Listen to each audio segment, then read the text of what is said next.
Good morning, everyone. I hope you are clear with previous two presentations. Now let's move ahead in our syllabus with Charter of 1797, which is also known as Charter of Recorders Court. I hope you can tell me or remember something about Recorders Court or Court of Records in present time. If you have studied our Indian Constitution, you must have studied the Supreme Court is known as Court of Records. Why? Because all the judgment precedents made by the Supreme Court is followed by all the high courts, lower courts, everyone.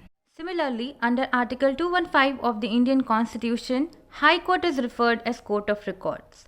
Court of Record means all the subordinate and lower courts are bound to follow the judicial precedent, rules and regulations set by them. In any case, if they do not comply with their higher authorities, they would be liable for the punishment. Let's see what Charter of 1797 has brought for us and why it is called Recorder's Court. Remember the defects of 1753 Charter? That are the reason that gives rights to the 1797 Charter. Let's move ahead. First of all, judicial administration of presidency of other two presidencies, that is Bombay and Madras, was same. It was dealing with 1753 Charter, but not of Calcutta. Why? We will see in the next subunit. So, Court of Request, that we remember, that was taking the 15 pagodas jurisdiction, small petty jurisdiction for quick. That was still going on, but the situation of Calcutta changed. Why? Because of two wars that took place that time, which is Battle of Plassey and Battle of Buxar. We will see both of the wars individually in our next unit. Therefore, the Recorder's Court was established by King George III on Feb 1, 1978. Remember guys, the name of the king are same. George I for the 1726 Charter, George II for 1753 Charter, and this Charter 1797, King George III. Establishment of Recorder's Court at Bombay and Madras. जो mayor court था हमारे पुराने charter में, उसी को replace कर करके recorder court लेके आया गया. रिकॉर्डर कोर्ट का कॉन्स्टिट्यूशन क्या था? उसमें एक मेयर होगा, 3 एल्डरमैन होंगे और एक रिकॉर्डर होगा. अब आपको समझ में आया इसका नाम रिकॉर्डर क्यों था? क्योंकि इसमें एक एडिशन था जो कि रिकॉर्डर का नाम था. Recorder would be a person who is a professional lawyer having not less than 5 years standing. मतलब कम से कम उसे थोड़ा सा लॉ का नॉलेज होगा. वो हम कैसे तय करेंगे कि उसकी 5 years की प्रैक्टिस कम से कम होगी अंडर मैजेस्टी. आज भी इस तरीके की हमारी क्राइटेरिया हमारे जजेस के डायरेक्ट अपॉइंटमेंट में देखी जा सकती है. फॉर एग्जांपल, अगर आपने कॉन्स्टिट्यूशन पढ़ा है, कॉन्स्टिट्यूशन में अपने हाई कोर्ट जजेस का अपॉइंटमेंट, सुप्रीम कोर्ट जजेस का अपॉइंटमेंट देखा है, तो उसमें लिखा होता है कि 7 साल की प्रैक्टिस फॉर एक्चुअली डिस्ट्रिक्ट जज के लिए रहती है. हाई कोर्ट जजेस के लिए 10 years की प्रैक्टिस होती है, so that they should have the knowledge in that field in which they are going to work on. Similarly ये क्राइटेरिया आप देख रहे हो कब चार्टर से आया था? 1797 के चार्टर से, जब उन्हें लगा कि जो कंट्रीमैन हैं, जो कंपनी में काम करने वाले लोग हैं, उनको लॉ की नॉलेज नहीं थी. That is why one person who should know the law must be a person in the constitution of the court itself. अब इनका अपॉइंटमेंट कौन करेगा? Only the majesty can appoint. तो एक किंग के पास सोल अथॉरिटी थी अपॉइंट करने की. आज के टाइम में हमारे जजेस को कौन अपॉइंट करता है? हाई कोर्ट, और अबव हायर अथॉरिटीज़ को प्रेसिडेंट करते हैं. बिलो जो कि स्टेट एरिया में रहते हैं, जैसे कि डिस्ट्रिक्ट जज, CGM, ये सब गवर्नर की अथॉरिटी के अंदर अपॉइंट होते हैं. इनका फंक्शन क्या होगा? रिकॉर्डर का, they will act as a president of the court. क्यों? क्योंकि they know the law, so they will guide कि how we are going to deal with this case, what are the laws that should be applied to this case. तो they will lead the case, they will act as a president of the constitution. तो यहाँ पे थोड़े से कुछ important historical subject है, तो हमें कुछ चीज़ें याद करनी पड़ेगी. जैसे पहला मेयर रिकॉर्डर कोर्ट्स बनने के बाद कौन था? मद्रास का सर विलियम सयर. बॉम्बे के कौन थे? Sir Thomas Strange. ओके. अब जूरिस्डिक्शन रिकॉर्डर कोर्ट का क्या था? अभी तक हमने जितने भी चार्टर्स में कोर्ट्स, मेयर कोर्ट देखे हैं, जैसे कि और मेयर कोर्ट देखा था 1726 के चार्टर में, मॉडिफाइड मेयर कोर्ट देखा था अपने लास्ट चार्टर में, तो उसमें उनके पास जनरली क्रिमिनल और सिविल जूरिस्डिक्शन की बात हमने की थी.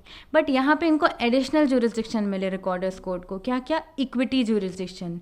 इक्विटी बेसिकली क्या कंसर्न करता है कि जस्टिस फेयरनेस और जस्टिस से हो. इक्विटी हम आज भी अप्लाई करते हैं अपने कुछ केसेस में जहाँ पे लॉ स्पेसिफिकली नहीं दिया हुआ है उस केस को लेकर के। फॉर एग्जांपल प्रॉपर्टी के केसेस में कई बार होता है कि हमारे पास कोई एक इक्विटेबल, अगर आपने ट्रांसफ़र ऑफ प्रॉपर्टी एक्ट पढ़ा हो तो आपने पढ़ा होगा उसमें कि एक इक्विटेबल ओनर होता है। इक्विटेबल ओनर कौन होता है? इक्विटी बायर होता है। इक्विटी बायर कौन होता है? ये सब आपने ट्रांसफ़र ऑफ प्रॉपर्टी एक्ट में देखा हो।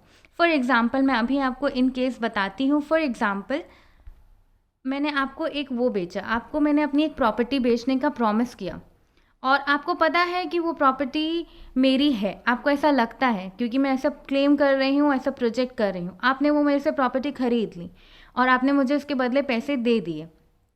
पर suppose you got to know कि वो प्रॉपर्टी मेरी थी ही नहीं, पर आपने क्योंकि गुड फेथ में बाय किया था तो कोर्ट उस बात को ध्यान रखेगा कि आपके पास नॉलेज नहीं था कि मैं ऐसा फेक या ऐसा डिसीटफुल मीन्स अपना सकती हूँ, और आपने अपने तरफ से पूरी कोशिश की पता करने की वो प्रॉपर्टी मेरी है कि नहीं।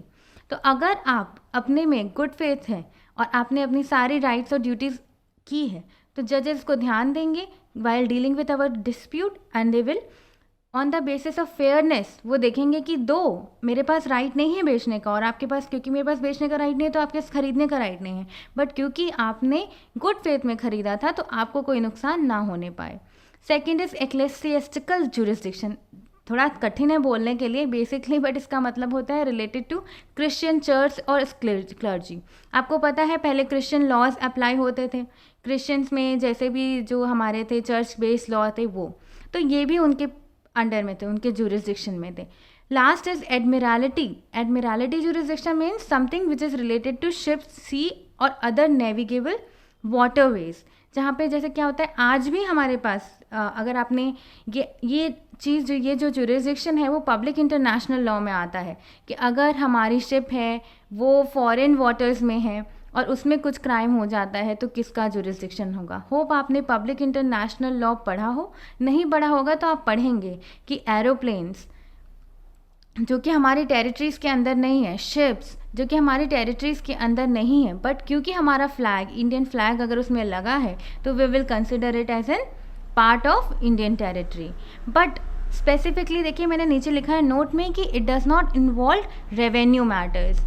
क्यों नहीं लिखा है ये मैं आपको आगे बताऊंगी, क्योंकि यहाँ पे एक नया कॉन्सेप्ट इंट्रोड्यूस हुआ था दीवानी का, वो हम नेक्स्ट सब यूनिट में देखेंगे। तो therefore the jurisdiction of recorder courts were criminal, civil, equity, ecclesiastical, admiralty. Right, let's move ahead further. Now अगर जुरिस्डिक्शन है, जुरिस्डिक्शन इन्हेंस हुआ है तो देखते हैं किसको किसको इंक्लूड किया गया है और किसको किसको इम्यून किया गया है। As it is an improvement to the previous charter, तो डेफिनेटली जो कंपनी वालों को जो लोग देखते ही नहीं थे, अब यहाँ पे क्या हो गया, जो एम्प्लॉयज़ थे कंपनी के, चाहे वो डायरेक्टली या इनडायरेक्टली एम्प्लॉय हों, वो लोग उसके परव्यू में आ रहे थे रिकॉर्डर्स जुरिस्डिक्शन में। हैंस इसका स्कोप बहुत बढ़ा कि अब जो कंपनी के मेंबर्स हैं वो अपना मनचाहा चीज़ नहीं कर सकते थे। बट कौन कौन आउट ऑफ इट्स जुरिस्डिक्शन था, वो था governor and his council first. Second is the judicial officer of the lower court were kept outside the purview if whatever they have done in its official capacity। आज भी ये जो immunity है वो हमें रिफ्लेक्ट होती है आज के भी टाइम में। फॉर एग्जांपल जो member of parliament, member of legislative assembly, parliament आज के दौरान जो कहते हैं they are immune for that, they are immune कि उनके ऊपर आप डिफेमेशन का केस बाद में नहीं कर सकते हो। सिमिलरली जो जजेस होते हैं वो पनिशमेंट देते हैं, या फिर जो पुलिस ऑफिसर होते हैं वो अरेस्ट करते हैं, कन्फाइन करते हैं, और अगर वो अपनी पुलिस की कैपेसिटी में करते हैं तो दे आर इम्यून। बट अगर वो अपनी पर्सनल कैपेसिटी में अगर कोई पुलिस वाला आपको लेके जाए और अपने घर में बंद कर दे, they are not immune for that. They are immune कि कोई वो अपनी ऑफिशियल ड्यूटी में ऐसा करे, कोई आपके खिलाफ ऑफेंस रजिस्टर हुआ है और उसकी तहकीकात के अंदर वो आपको अरेस्ट करें, they are immune from it, but not otherwise.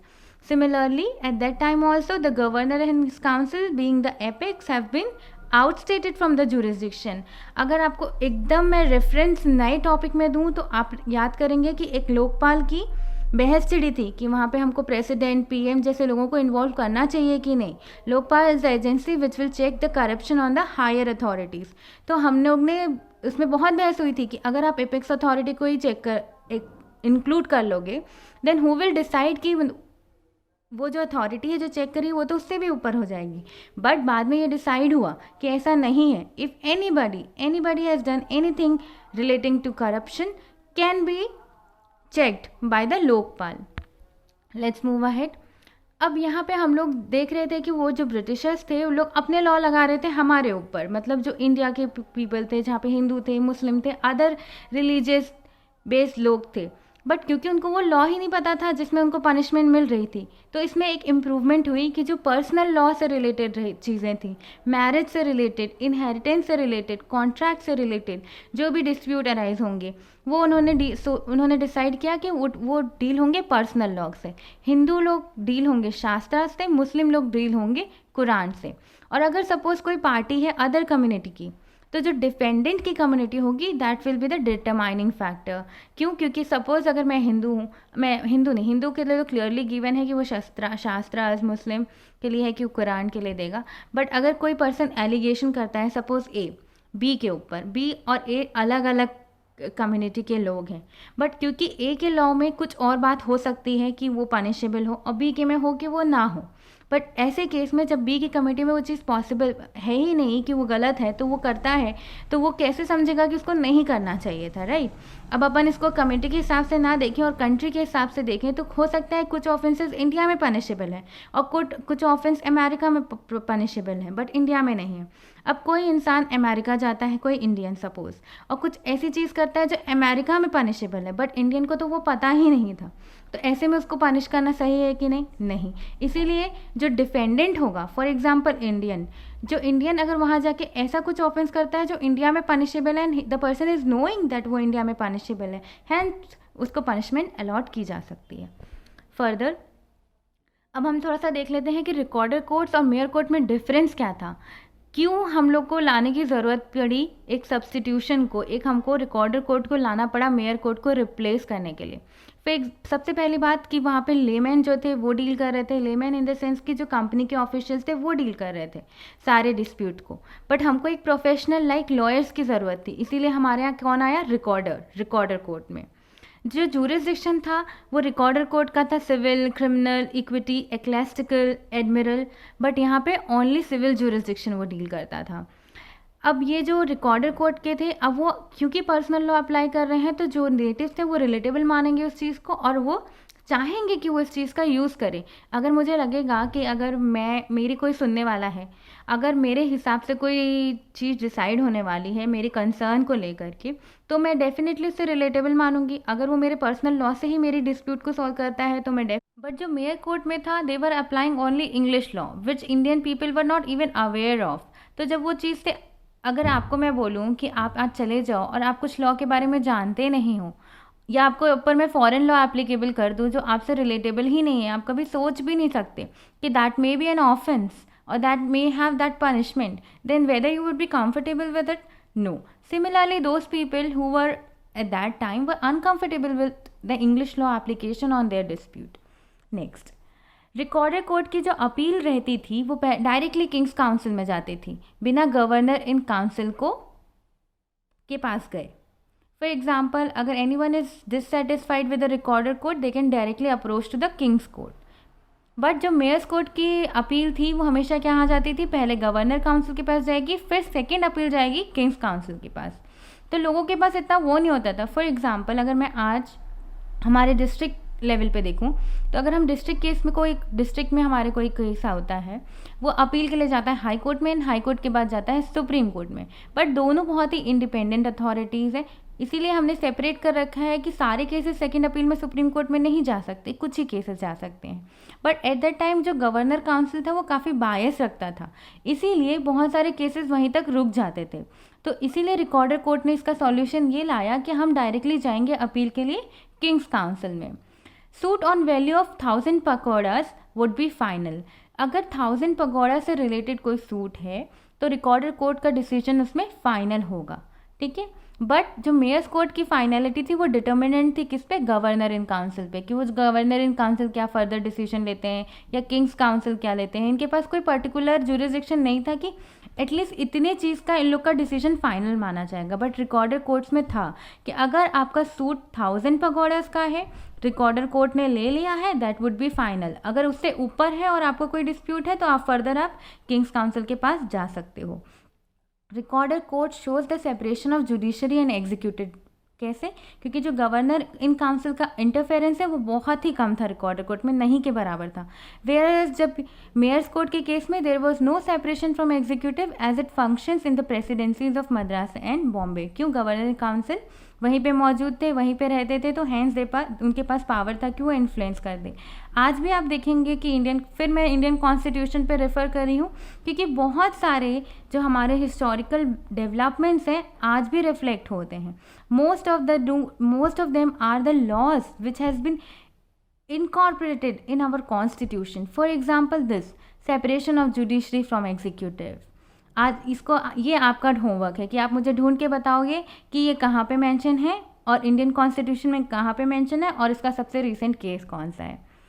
So we have done with the recorded courts, hope you like it. And आप इसमें से रिलेटेबिलिटी ढूंढिए कि आप आज के ज़माने पे क्या देख सकते हैं, रिकॉर्डर कोर्ट उस समय क्यों बोला गया और हम आज रिकॉर्डर कोर्ट सुप्रीम कोर्ट को क्यों बोलते हैं, कौन से आर्टिकल में बोलते हैं। रिसर्च करिए थोड़ा and let's discuss after some time कि आपने कितना देखा है। हम असाइनमेंट में देखेंगे। Okay, thank you so much.